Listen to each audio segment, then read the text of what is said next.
आपने कभी सुना है ऐसे गैंगस्टर के बारे में जो सिर्फ 5 साल में गांव का एक आम लड़का बनकर पूरे उत्तर प्रदेश का सबसे खूंखार नाम बन गया और इतना ताकतवर कि उस पर आरोप था कि उसने यूपी के तत्काल मुख्यमंत्री तक की सुपारी ले ली थी। नमस्कार, मैं तुलसी और आप देख रहे हैं नेशन वन।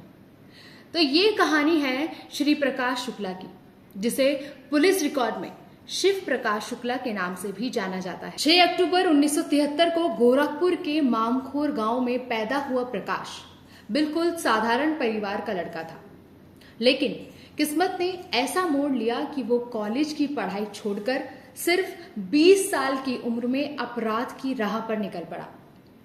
कहते हैं 1993 में एक मामूली झगड़े ने उसकी जिंदगी पूरी तरह से बदल दी थी। उसने गोली मारकर राकेश तिवारी की हत्या कर दी थी। यही उसका पहला अपराध था और यहीं से उसकी दहशत की कहानी शुरू हुई। कानून से बचने के लिए वो कुछ समय बैंकॉक चला गया, लेकिन जब लौटा तो पहले से ज्यादा खतरनाक और ताकतवर बनकर आया। उसका नाम जुड़ गया था बड़े नेताओं और बाहुबलियों से। 1997 में उसने लखनऊ के कुख्यात माफिया राजनेता वीरेंद्र शाह की हत्या कर दी और इसके बाद तो पूरा पूर्वी यूपी उसके नाम सुनकर ही कांपने लगता था। पूरा प्रदेश दहशत में था।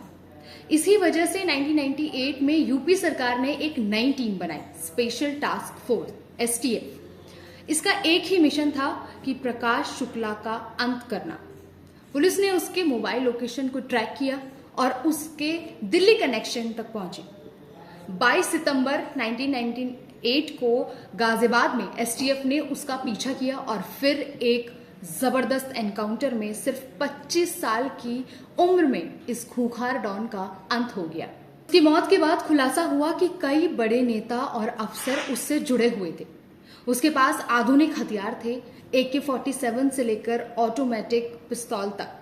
इतना ही नहीं, उसकी जिंदगी ने बॉलीवुड और वेब सीरीज को भी कहानी दे दी थी। फिल्म शहर, वेब सीरीज रंगबाज और इंस्पेक्टर अविनाश, सब में उसकी एक झलक जरूर देखने को मिलती है। तो ये थी कहानी उस 25 साल के डॉन की, जिसका नाम सुनकर लोग कांप जाते थे और जिसकी मौत ने यूपी की राजनीति और पुलिस तंत्र को हमेशा के लिए बदल दिया था। कहते हैं खौफ का साम्राज्य चाहे कितना भी बड़ा क्यों ना हो, उसका अंत तय होता है। ऐसे ही खबरों के लिए आप देखते रहिए नेशन वन। हमारे YouTube चैनल को सब्सक्राइब करना ना भूलें। साथ ही आप हमें Instagram पर भी फॉलो कर सकते हैं।